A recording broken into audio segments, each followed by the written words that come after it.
say, sometimes all it takes is a bit of persistence and a good guess. Fortunately for me, my guesses kept paying off. Our hooks were out of this world accurate, which would have been very useful hadn't we drafted very poorly. Brand and Karma have so much poke and we have 0 sustain. Not to mention, we also lost our summoner spell on the Kaiser during that level 1 exchange.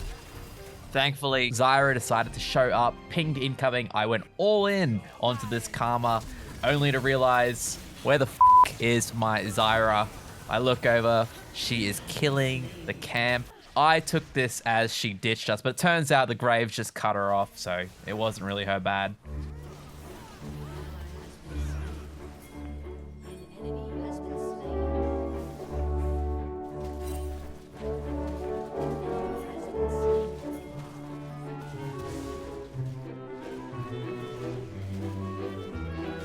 Three kills on Zyra. I am not going to complain about that. There's this thing that Blitzcranks and Threshers do where once they start landing a couple hooks, it gets to their head and then they start overly hooking and getting their team into trouble. This is a prime example of it. I didn't expect Graves to be in the bot side of the map and got hard punished for it. From there, I adjusted my gameplay. I know about this hook syndrome, so I wanted to make sure I wasn't a part of the problem. Started hanging back, way back, under the tower, and waited for our jungle to show up, which she did consistently to her credit. Unfortunately, Kaiser still always got the raw end of the stick. That's because we had no sustain. The way he felt pretty much describes that entire laning phase. Get us out.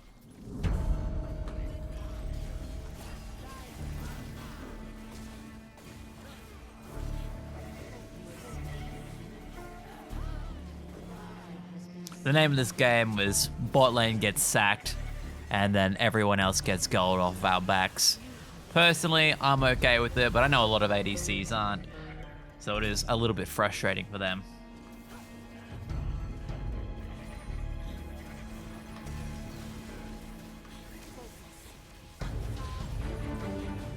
Kaiser finally picks up his first kill. We have the mid laner here in the bot lane still, so I don't feel too bad about re-engaging. He is the person who got first blood, which means he should be quite strong at this moment.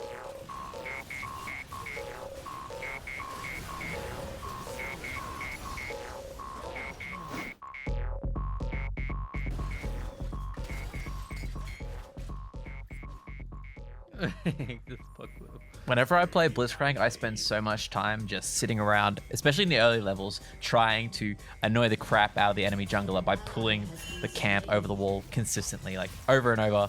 I think it's the funniest fucking thing ever. I really want to get a clip of it. I've done it so many times, but I never recorded it.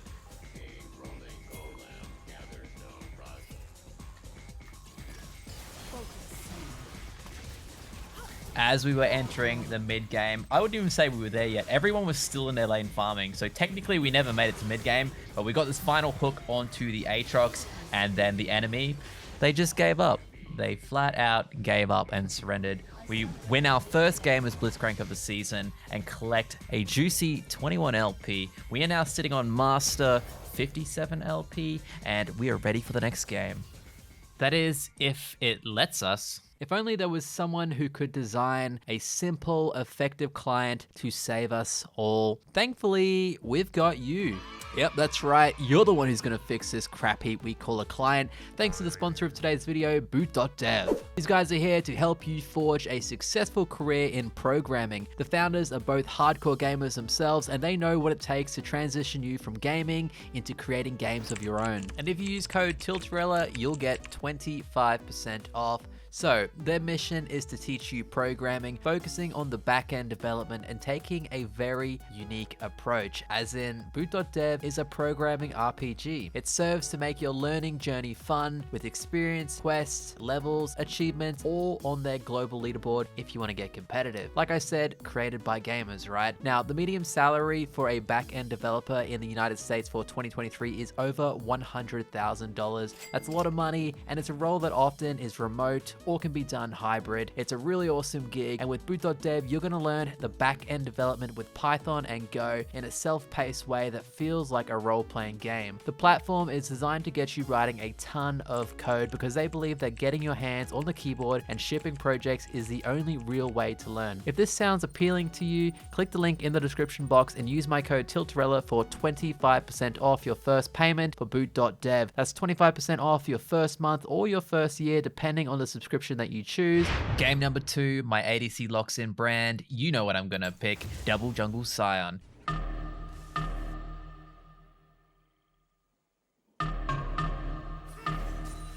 Got it. Wards. Oh, we do spot him at blue. I'm thinking I don't have to steal his blue.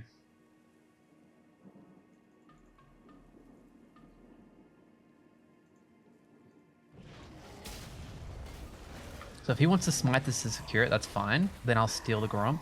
And if he doesn't smite this to steal it, I'll try steal it after taking this camp.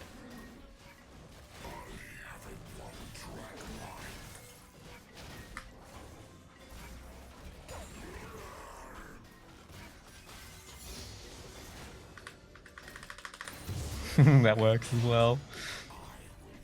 And now we just got to keep him off it. He's got Lulu coming to help him, but that's fine. I'm stalling.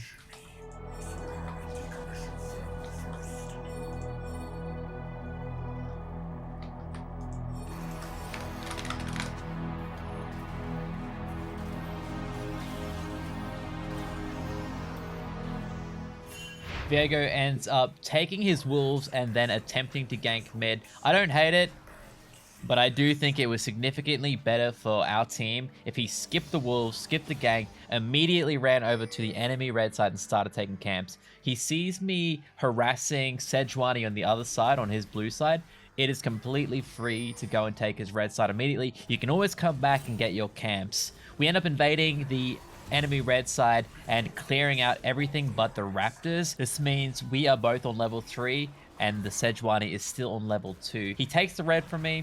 Don't love it, don't hate it. He ends up going for the top dive. I have the option to go and help them, but I think it's better if we divide and conquer. While he's dealing with that, I can go and take everything on the other side of the map. Honestly, I also thought it was a bit risky diving those two, so I prefer not to do it. Here is a cheeky example of how good Hex Flash is. Tribush is definitely warded, so I Hex Flash over. This gives me a split second extra of being in the fog of war. Does it help us get a kill?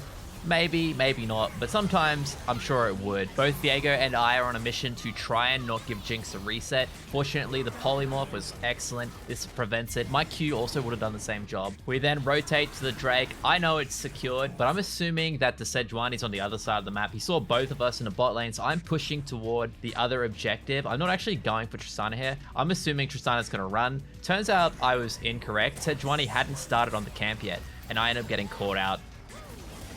Once I know there's no escape, I pretty much try and go all in and deal as much damage as possible. We deal enough damage to the mid laner that there's no way Sejuani can start these camps just yet, which allows me and Viego to pick them up.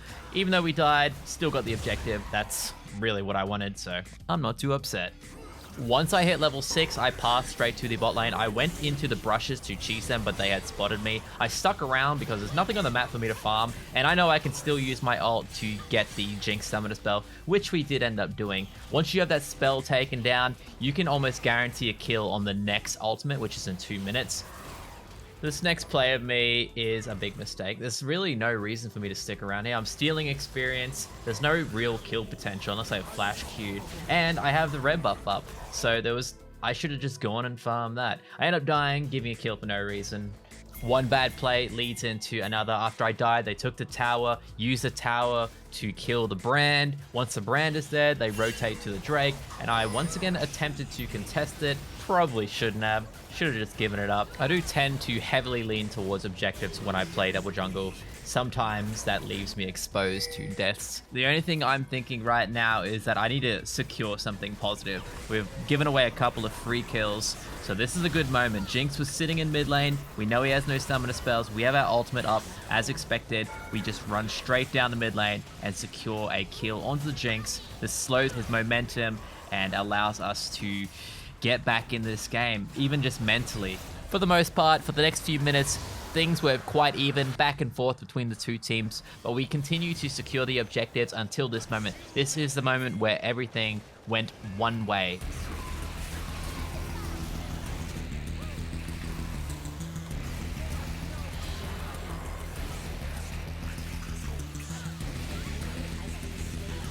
Baron.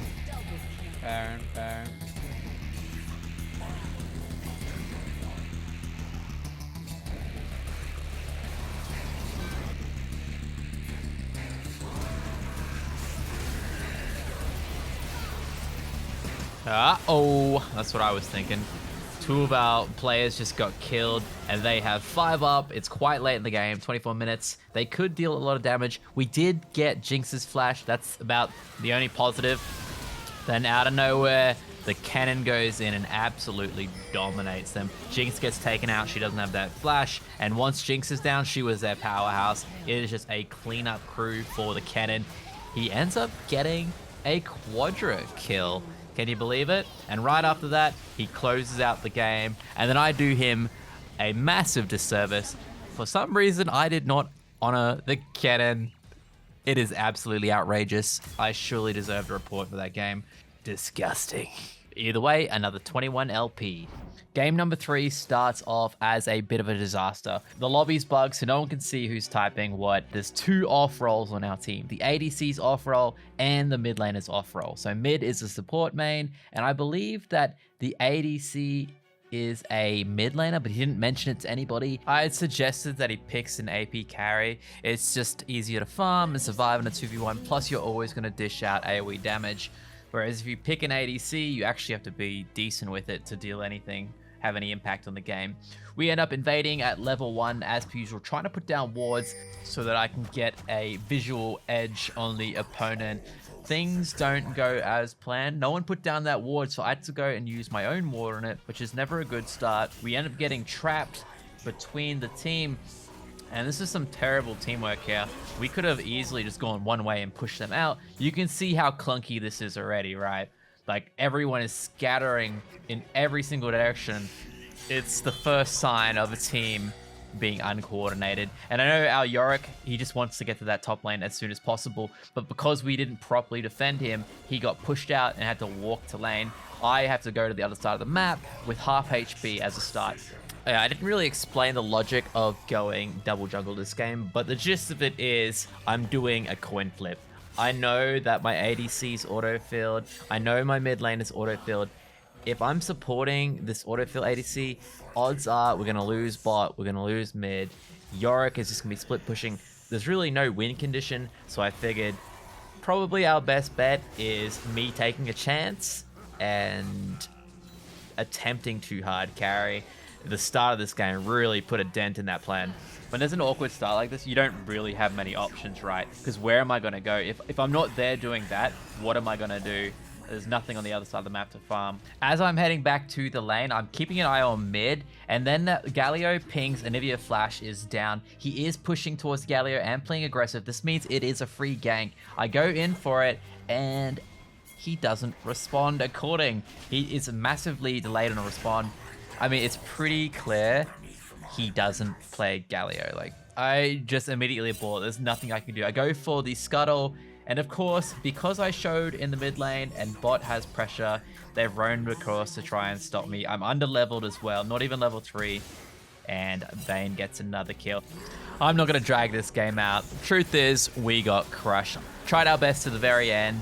There was maybe a tiny opportunity, but not really. We're not winning this game. We knew it was a Hail Mary. It is what it is. Game number 4, immediately, straight off the bat, the ADC is asking for support. I have PTSD of the last game, not handing it over, so this time, I decided to play something that I've not shown you guys before. It's my Kayle ADC. I see that we have a Tristana in the mid lane already, which means we don't need any more AD, so I can just build my AP/AD Kayle in the bot lane. No one's going to know the difference. It's all about staying alive anyway. These guys are a bit skeptical, as they should be. I just tell them that I know what I'm I'm doing, and they trust me, and away we go. The first thing I do when I enter the game is tell my Leona that she can roam whenever she wants. I can handle this lane 2v1. Whether she's here or not, I'm going to be just fine. I want her to leave, to be honest, whenever she's ready, so that I get more solo experience. This is literally what I do when I'm in the jungle. This is what I do to other ADCs. So I would never do that to them if I didn't think I couldn't handle it myself. And I'm going to show you this game exactly how to handle the 2v1. Obviously, the Leona is here. I can't force her to leave. But I'm still going to play this exactly the same way if I was solo. We end up getting dove after they stack the wave because we can't contest it at level 1, right? We don't have range. So they stack the wave, we get dove. Ends up trading 1 for 1, but I have teleport, so that eliminates that dive. We come back to lane, we pick up most of the gold. We don't lose too much here. As for the whole AD Kayle thing, I'm running fleet footwork, Doran shield, anything that gives me some form of lifesteal. I'm just trying to survive. It's not even about getting gold, really. It's more about experience. All I have to do is stay in lane as best as I can without dying. We've got the teleport as a backup just in case we do. This Leona's playing slightly more aggressive than I would have hoped for. I prefer to just farm, push the wave in, and then bounce back. She does go in, and I'm not going to just let her die. If there's gold for me to pick up, then I'm going to take it. Diego comes in for the gank and ends up picking her off. But to be honest, I'm pretty happy with that trade. I'm never expecting any gold when I play this, like in terms of kills. I don't expect to kill anyone. So the fact that we got any gold at all is a big win for us. So thumbs up to Leona. Kayle is one of the weakest champions in the game. Maybe is the weakest champion in the game pre-6. So it should come as no surprise to you that the enemy jungler is trying to punish us by tower diving. I immediately just leg it. I can see them coming and I don't need to die here. I'm wasting their time by doing this. I know they're still in there. Like, there's 3 people here trying to deny me farm, right? So I'm getting no experience, no gold, but 3 of them are also getting none of that. So 3 of them versus 1 of me, plus my Leona's getting all the solo gold anyway. So Leona's gonna be quite strong, and I'm pretty cool with that. That means she can roam quicker, so I'll catch up in experience. So this is win-win for me. I wait as long as possible and I walk back to lane for free. By the time we get back to lane, they are pushing in another wave and a level 6. We get tower dove once again, but manage to pick off a few of them. Karthus is level 6. This whole time, Diego's been sitting here trying to tower dive us and sharing EXP with his laners. Karthus has been stealing his farm and getting further and further ahead. We end up trading 2 for 2. And I'm not even that far behind. They're freezing the lane, so I just walk around the map and try to be useful. I'm leashing Karthus barely. I barely do any damage, but it's better than nothing. I'm a walking ward at this point, basically, just waiting to be of use. Once I get 6, things start to change because I had utility, but until then, I'm happy to just exist and float around the map whenever necessary. Our score's 2-2. We're not super far behind. Because I have so much time to just look at the map, I can see that TF is pushing in his wave. Tristana's not at lane, which means they get a free 4-man dive. Once again, I just piss right off, straight back to the safety of my secondary tower, and I let them tower dive the Leona. She's pretty tanky. She's got all that solo experience. I'm sure when they started this 4-man dive, they weren't expecting to be diving the Leona.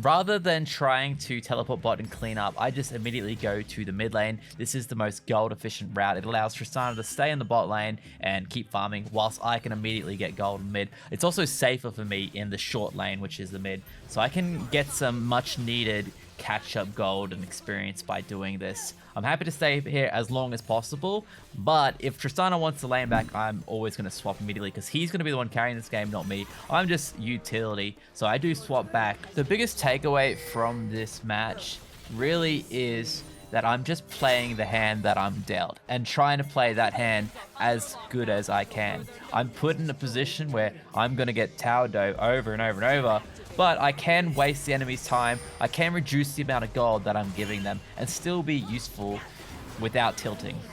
I got trolled so hard here. I see the Kled roaming to me, but then out of nowhere, someone teleports to the bot lane, right? So I assume it's the Kled who's teleporting bot. I end up pushing the lane to get more gold. Nope.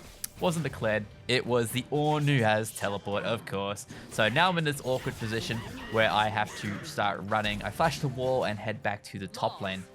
Funnily enough, Kled thinks that because I ran the way I did and didn't try to fight, that I have no ult, right? But little as you know, I was just being a little bitch. Ends up paying off though, because he just tower dives and gets punished. A team fight breaks out, I teleport in, and all of a sudden I'm in this awkward position. I don't have ult, so I immediately just leg it. I'm trying to reposition somewhere that I can have some defense front to back.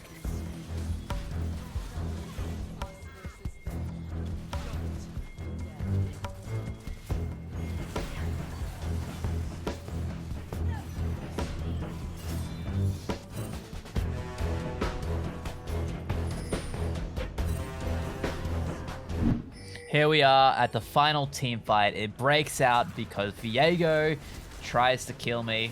Not tries, he succeeds once again. He ends up picking up my passive, and ironically, that made him do significantly less damage. Look at what he's doing. He's barely touching anybody. He ends up having to run because he'll get one hit as Kayle without an ult. She's a very useless champion to take as Viego. We end up acing them, well, mostly acing them, and then we get the Baron, and the game is immediately over. They surrender. So there you have it. ADC Kayle.